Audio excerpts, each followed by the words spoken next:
читальном зале библиотеки имени Гаспринского «Аншлаг». Здесь представили очередные труды историка Владимира Полякова. В этот раз автор презентовал книгу «Связь на ме». Эта книга входит в серию Полякова «Поле», где рассказывается о крымских татарах, которые воевали в Великую Отечественную войну в различных родах войск. Была авиация на ме, танк на ме, артиллерия на ме, партизан на ме. И вот это вот все связисты. Авиаторы, танкисты, пехота. Очень много новых имен, людей, награжденных 5 и более орденами. О каждом названо поименно, о каждом, откуда он родом, какими наградами, выписки из наградных листков, 39 фотографий удалось найти. В книге «Связь на ме» составлен поименный список всех воинов-связистов из числа крымских татар с информацией о них. К отдельным личностям прилагаются фотографии. Вся представленная информация основана на архивных материалах. Гости мероприятия высоко оценили труды профессора-краеведа и автора более 20 книг Владимира Полякова. Это доказывает, что наш народ, так же, как и все, участвовал в этой войне, что он героически сражался.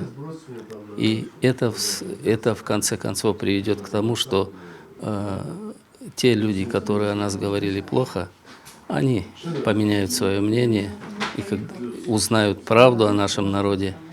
И вот в этом сила вот этих книг, которые Владимир Евгеньевич пишет. Мы все, крымские татары, должны быть очень-очень благодарны Владимиру Евгеньевичу Полякову за то, что он один из всех вот русскоязычных нашел такую возможность, и наш народ, вот это вот оклеветанный наш народ, огульно обвиненный в предательстве, он нашел архивные правды о том, что наш народ не был никогда предателем. Его книги бесценны, его книги все бесценны. Тот труд, который он вложил и где осветил именно наших крымских татар, но я не знаю еще другого такого человека, который бы столько посвятил своего труда, энергии, чтобы осветить участие нашего народа в Великой Отечественной войне, чтобы это клеймо предательства в конце концов уже рассосалось полностью и окончательно.